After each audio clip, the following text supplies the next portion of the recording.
सर्वांना माझा साष्टांग नमस्कार। या ठिकाणी प्रमुख उमेदवार एका मंचकावर या कार्यक्रमाचे आयोजन श्रमिक पत्रकार संघ वर्धा यांनी केली आहे।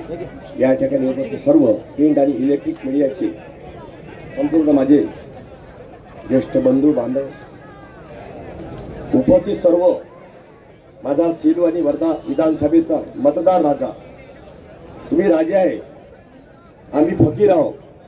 तुम्ही एक मत राजा बनू शकता, एक मत फकीर करू शकता। मी या ठिकाणी कोणावर टीका टिप्पणी करणार नाही। माझा जर जाहीरनामा कोणाच्या घरी पोहोचला असेल तर वर्धा विधानसभेत मागील 10 वर्षापासून मी सामाजिक क्षेत्रामध्ये काम करत आहे। अत्यंत गरीब कुटुंबातून माझा जन्म झाला। लहानपणी शिक्षण घेताना मी सर्व शेतीचे कामापासून तर रोजंदारीच्या कामापर्यंत, दूध वाटून तर पेपर वाटण्यापर्यंत मी सर्व कामं केली आहे। त्यामुळे गरिबी काय असते याची मला जाणीव आहे। अनेक उमेदवार सोन्याचा चम्मच घेऊन येणारे आणि या ठिकाणी त्यांनी जो भ्रष्टाचार केला ही माझ्या वर्तमानपत्रातून मी छापतो। जेव्हा मी छापतो सत्य तर लोक म्हणतात कुठं ब्लॅकमेलर आहे। अरे सत्य छापलं तरी ब्लॅकमेलर आहे आणि नाही छापलं तरी ब्लॅकमेलर आहे। परंतु मी आजपर्यंत एखाद्या गरीबाने 1 रुपया मागितला का असा एक उभा करा किंवा एखादी व्यापारी सांगा वर्ध्याचा की ज्या व्यापाऱ्याला मी म्हटलं का मला पाहिजे पैसे पाहिजे, तुझा धंदा एवढा आहे चालू आहे, मी तुम्हाला सांगतो मी माझ्या आईवडिलांना देव मानतो। मी माझं कोटंबा गाव 15 वर्ष माझी सरपंच आहे विशेष। माझं कोटंबा गाव तुम्ही युट्यूबवर सर्च करा, मी भारताच्या नकाशावर गेला आहे, जगाच्या नकाशावर गेला आहे। 33 देशात काम करते। 33 देशाच्या लोकांनी माझ्या गावचा सरपंच रेणुका कोटंबकर सत्कार केला।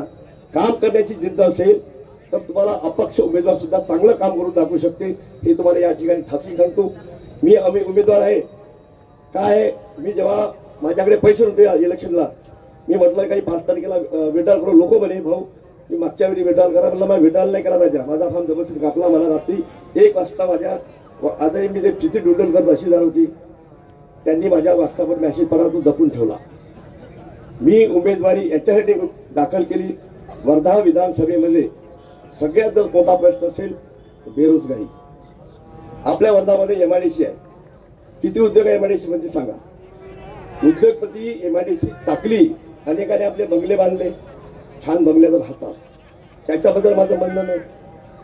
परंतु ती एमआयडीसी चुकीच्या जागा झाली असं माझं मत आहे। ती एमआयडीसी शिंदे मेघे बोरगाव यासाठी पाहिजे होती, कारण की तिथे महात्मा गांधी आहे, सेवाग्रामला त्यांचं पण योगदान आहे, विनोबाजीचं योगदान आहे। ती एमआयडीसी आपण शिंदे मेघे परिसर किंवा बोरगाव परिसर मेघेमध्ये दिला तर नक्कीच चांगला उद्योग या ठिकाणी येऊ शकते। कारण की प्रदूषण असल्यामुळे कोणताही उद्योगपती त्या ठिकाणी एमआयडीसी टाकू शकत नाही। दुसरा मुद्दा, प्रत्येक आईवडिलाला वाटते की माझ्या मुलाला एक चांगली नोकरी मिळायला पाहिजे। आज अनेक इंजिनियर झाले आहे, काय पगार देतो सरकार? 15,000 20,000। एकीकडे किती देतात? 1.5 लाख 2 लाख। एक लेक्चरचा पगार 2 लाख 2.5 लाख रुपये। मला विरोध नाही, परंतु खरोखर ज्याला गरज आहे त्याला काम द्या। आज मी एक सामान्य कार्यकर्ता आहे तुमच्यातला, मी काय धनाढ्य नाही, परंतु मी मागील माझ्या वाढदिवसाला 3 जानेवारी 1 जानेवारी 3 जानेवारी एक छोटासा प्रयोग केला की पुण्याच्या कंपन्या येऊ शकते का। माझ्या एका शब्दाला पुण्याच्या कंपन्या आल्या। मी 40 कंपन्यांचे शिव बोलवले, 4200 लोकांना मी थेट रोजगार दिला। मी लहानता माणूस आहे, हे इथे बसलेले सगळे मान्यवर करोडपती आहे, यांनी जर रोजगार मिळाला विचार सुद्धा केला नाही। यापुढे माझा एकच संकल्प आहे, जर तुम्ही तुमच्या एका मतदार मी आमदार बनलो दर 3 महिन्यांना वर्धा येथे एक एमआयडीसी आणल्याशिवाय, एमआयडीसी नाही 3 महिन्यांनी रोजगार मेळावा घेणार आणि 100 कंपन्यांना विदर्भापासून तर पुणे मुंबईपासून तर, आणि दर 3 महिन्यांनी त्याला वाटलं की मला ही कंपनी नाही आवडत, या ठिकाणी कमी पगार आहे, त्या ठिकाणी सुद्धा आपण त्यांच्या इच्छुकनुसार नोकरी देण्याचा माझा एक संकल्प आहे। दुसरा महत्त्वाचा मुद्दा, सेलू तालुक्यात वर्धा जिल्ह्यात 8 तालुके आहेत, परंतु आमच्या तालुक्यात एमआयडीसी नाही। तो एमआयडीसी आणण्याचा माझा संकल्प आहे। सगळ्यात गहन मुद्दा आहे की वर्धा जिल्ह्यात अयोध्या दारू खातात, कोट्यावधीची दारू आपण वर्तमानपत्रात छापतो। आज एवढ्या रुपये दारू पकडली, परंतु ती दारू काही बंद होत नाही. माझं म्हणणं आहे असं की सेवाग्राम ते 5 किलोमीटर, पवनार 5 किलोमीटर परिसर सोडून वर्ध्यामध्ये एक चांगलं दारूचे दुकान किंवा बिअर बार शासनाने सुरू करावं अशी माझी प्रमुख मागणी आहे. कारण की लोक पिणारे असे असतात की त्याला किती कंट्रोल केलं. आज अनेक एसपी होते, अविनाश कुमार होते, अनेकांनी केलं, परंतु दारू कंट्रोल झाली नाही. आणि लोक जाते दारू प्यायला कुठे जाते, मुठ्ठीपुरी जातात, कोणी वर्धाची बॉन्डेल जातात, कोणी कळमला जातात आणि अति झाली तिथे ऍक्सिडेंट होतात आणि मरतात. त्यामुळे पिणारे पिणार आहे, परंतु नकली दारू पिऊन अनेकांचे जीव चालले. माझ्या गावात मी सांगतो की आता 7 लोक बरेच राहिले. कंट्रोल नाही होऊन आलं. पोलीस काय करणार? पोलिसाचं काम नाही दारूबंदी करणं, ते काम आहे. किती मिनिटं झाले बा?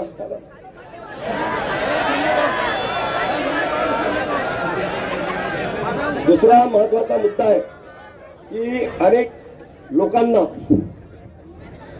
ॲम्ब्युलन्स, मी सामान्य माणूस आहे, मी 3 ॲम्ब्युलन्स घेतल्या. वर्धा नगर परिषद 800 रुपये घेते स्वर्गरथ. एखाद्या घरी अंत्यसंस्कार झाला होता, मला एकाने सल्ला दिला, भाऊ म्हणजे तुम्ही काम करा, स्वर्गरथ चालवता तर तुम्ही श्रीमंताकडून पैसे. अरे म्हणलं का झालं? श्रीमंताच्या घरी मेला त्याला हसू येत नाही का, रडत नाही? दुःख हे सगळ्याचं समान असते.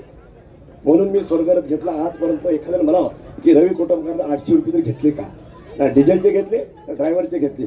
जर तुम्ही मला आमदार बनवलं, 5 ॲम्ब्युलन्स घेणार एका महिन्यामध्ये आणि त्या ॲम्ब्युलन्स सगळ्यांना निशुल्क राहील. फक्त ड्रायव्हरचा पैकार देईन, डिझेलचा खर्च मी करणार, कोणालाही वापस करू देणार नाही, निशुल्क सेवा करणार. महत्वाचा मुद्दा पुन्हा एक सांगतो तुम्हाला. अरे घरपट्टे तुम्ही तारफैल, फुलपैल, स्टेशन पैल सगळीकडे फिरा. मोरगाव मेघे जे लोक 40-40 वर्षापासून अतिक्रमण राहत आहे त्या लोकांना घरपट्टे नाही. का नाही? अरे शासन निर्णय झाला आहे, परंतु अंमलबजावणी जे विद्यमान आमदार असो की कोणी आमदार असो, खासदार असो, त्या माणसांनी आजपर्यंत घरपट्ट्यासाठी कोणी मिटिंग नाही लावली. ही माझा गाव आहे, पारधी बेडा आहे माझ्या गावाला. त्या पारधी बेड्यावर मी 50 लोकांना घरपट्टी उपलब्ध करून दिली. फारेची जागा आहे. अरे त्याला अधिकार सुद्धा तुम्ही त्यांचा अधिकार सुद्धा देत नाही. ज्यांना घरपट्टा नसेल, मला जर तुमचं एक मत भेटलं 3 महिन्यात जर कलेक्टरकडून नाही मंजूर केला घरपट्टा, तर साला मला आकून नका. या बाबतीत बोलतो मी. दुसरी गोष्ट तुम्हाला एक सांगू इच्छितो की जीवनामध्ये माणूसच माणसाच्या कामी येते. म्हणून राष्ट्रसंत तुकडोजी महाराज म्हणतात की माणूस दे माझा माणूस. आज मी हिंमत केली उभं राहायची. का केली? मी 2000 पासून मित्र गोळा केले. 3000 मित्र आहे माझे पूर्ण, जे जीवाला जीव देते. मी त्यासाठी जीवाला जीव देतो. 3000 आला मध्ये एका मित्राला सांगितलं मला 50 मतं दे. 3000 गुणा 50 1.5 लाख मतं होते. मला फक्त 60,000 पाहिजे. सेलू तालुका माझा वन साईड आहे, 40,000 मतं आहे. मला तुम्ही फक्त, माझी जरी जन्मभूमी सेलू असेल, माझी कर्मभूमी वर्धा आहे. मी सकाळी 11 पासून रात्री 11 पर्यंत 2 मिनिटं 11 पासून 11 पर्यंत मी वर्धात राहतो. प्रत्येक माणसाचं दुःख का असते हे माझ्या जाहीरनाम्यातून लिहिलंय मी. एखाद्या विचार एवढे उमेदवार येते, यांनी एक तरी जाहीरनामा दिलं का वर्ध्याचा काय प्रॉब्लेम आहे? अहो शेतकरी का आत्महत्या करतात? 3000 कापसाचा भाव आहे. आजपर्यंत 1990 ते आजपर्यंत 15,80,000 शेतकऱ्यांनी आत्महत्या केली. मी शेतकऱ्याचा पोरगा आहे, दोन्हीकडे शेती आहे माझ्याकडे. त्यामुळे सांगतो की कोणतं शासन हो, काँग्रेस हो भाजप हो, जेव्हा शासन काँग्रेसचे येते तेव्हा म्हणते सोयाबीनचे भाव वाढत नाही. बीजेपीचे असते सोयाबीनचे भाव 6,000 दामते. देवेंद्र फडणवीसचे फोटो बघा किंवा काँग्रेसच्या नेत्याचे फोटो बघा. शेतकऱ्याशी फक्त खेळ सुरू आहे. हा खेळ कुठेतरी बंद झाला पाहिजे. शेतकऱ्याला काही नाही पाहिजे. तुमचे लाडकी बहीण घ्या, 1500 दिल्या. रोजगार त्यांना पहिला 15 दिल्यापेक्षा तुम्ही इकडे 1500 दिले. आमच्या भाऊजीकडून 500 रुपये चांपता की संपत्ता चांपाशी केला. 1500 रुपयाला सोयाबीन तेल 2250 केलं. महागाई तर वाढवली. इकडून घरी दिलं, आम्हाला एक हाताने दिलं आणि दुसऱ्या हाताने इकडून घेतलं. लोक सब हुशार आहे, मतदार सगळं हुशार आहे. मी या ठिकाणी एवढं सांगू शकतो, आमदार कसा असते हे तुम्ही फक्त एकदा दाखवा, एक बटन दाबा आणि पहा. वर्ध्याची दुर्दशा दूर नाही केली तर माझं नाव रवी कुटुंबकर पुन्हा दाठ्या देणार नाही मत मागायला किंवा फिरणार नाही. आणि ज्याच्याकडे कोट्यधीश आहे ते लोक लिहितात पाठीवर फळा वर्गणी मागू नये. मी जर आमदार बनलो, ज्याला ज्याला सांस्कृतिक कार्यक्रम घ्यायचा आहे, क्रीडा घ्यायचा आहे, देवी बसवायची आहे, दुर्गा देवी बसवायची आहे. आणि कुणी गोष्ट सांगतो, मुद्दा तो मुद्दा की भाजपाने मागे 10 वर्ष शादी का मुस्लिम हाल बोलावला नाही. मी तुम्हाला सांगतो 3 महिन्यात मुस्लिम समाजाला शादी घाल बनवून देतो. आणि जे गरीब असते त्याच्या प्रत्येक आई वडिलांची इच्छा असते की माझ्या मुलाचं सुद्धा लग्न चांगल्या सभागृहात झालं पाहिजे. डॉक्टर साहेबांना माहिती आहे, डॉक्टर साहेब सभागृह आहे 3.5 लाख रुपये द्यायला लागते. मी 15,000 एसी सभागृह उपलब्ध करून देणार या ठिकाणी हे वचन देतो. हे जर माझा जाहीरनामा 101 मुद्दे लिहिले मी वर्धा विधानसभेचे 101 मुद्द्यामध्ये जर तो जाहीरनामा पूर्ण नाही झाला तर मी तुमच्या ताठ्यात येणार नाही. जय हिंद, जय भारत.